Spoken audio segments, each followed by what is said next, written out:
And when we get to that method, things get a little bit complicated. Let me illustrate it with this example. This is traditional change. And forgive me, I'm going to use a healthcare example because that's where I've lived. NHS Tayside run Ninewells Hospital. They want to introduce a thing called early warning scoring. Early warning scoring is add up the patient's heart rate, blood pressure, respiratory rate, temperature, all the things you get done when you're in your hospital bed. So you get your vital signs done, and depending on what your vital signs are, you get a score. If you're a 1 out of 5, somebody needs to come immediately because you're in trouble. If you're a 2, somebody needs to come soon. If you're a 3, you can probably be left alone for 2 hours. If you're a 4, you maybe shouldn't be there at all. If you're a 5, you should be in the house. Got it? It's a neat way of having a score to spot deterioration in patients. It's a great idea. It's sweeping the world. It genuinely is. It's a real big intervention that we're using around healthcare around the world. So Ninewells Hospital, 8 years ago, they decide we're going to have an early warning scoring chart for Ninewells Hospital. So they do traditional change. They book a conference room, and they have a short life working group. It is neither short life nor does any work. You may be familiar with this form of short life working group. I've been on many in my life, and they're hellish. So they bring into that room the nurses and the doctors who work in the wards. They're smart. They use the real people.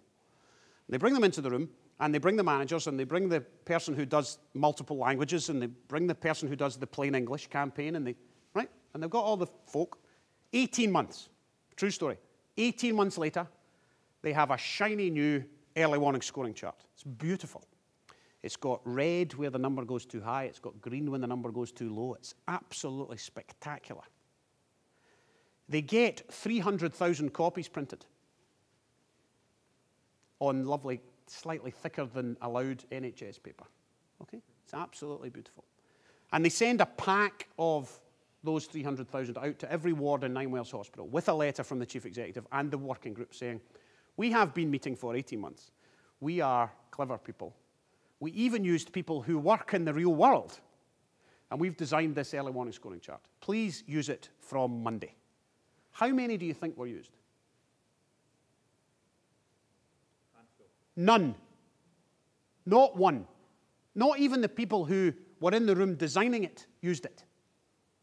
Because, well, 100 reasons. When you go around and ask, the renal units say, well, we use a folder that's got 4 hole punches. Your thing that came had no hole punches in it. So we'd have to go and punch the hole.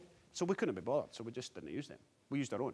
So you go to maternity, and maternity say, well, we have electronic records. A paper early warning score chart for us is, why would we use a piece of paper? We don't use paper anymore.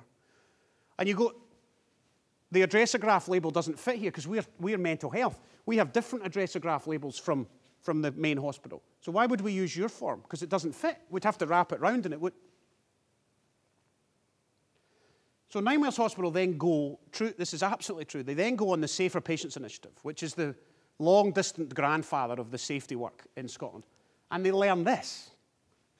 They learn, walk into the ward with a blank sheet of paper and a pencil, not a pen, and go up to a staff nurse and say, okay, we're going to do early warning scoring. So what vital signs do you do in your ward? Because even that changes by ward.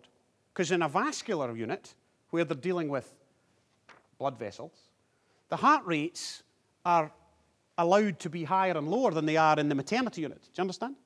So your version of that is different from his version of that. So we're going to design an early warning scoring chart now in your ward with a pencil and a piece of paper.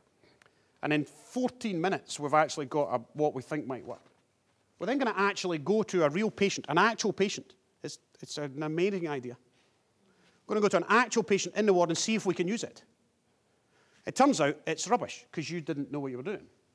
And she's actually told us that, no, you can't put that bit over here because if we put that bit over here, it'll block this or it'll not fit or whatever. By the end of the day, you have an actual early warning score chart that might work in your context in a day. Now, he doesn't like it because he's next door in the other ward. But I don't care about him yet. So we're just getting it right for this ward, or for this prison, or for this school, or for this nursery. And we're doing it in the real world. We're testing and modifying where the actual change is, not in this imaginary change world of the purple room across in St Andrew's House. Change doesn't happen in there. Change happens where the people are. All improvement is local. All we can do is make the conditions to allow that to happen. So Ninewells Hospital does that. It does testing and modifying in each individual context, and it makes the changes. If you go to Ninewells Hospital today, every single patient, every single day, gets an early warning score. Now, the maternity one looks a wee bit different from the vascular one. Well, shoot me. Now, would we like consistency so that the junior doctors who move know at least what the form looks? Of course we would, and they do that. They gradually get them to look alike. They gradually brand them so that but they don't have one. It's impossible.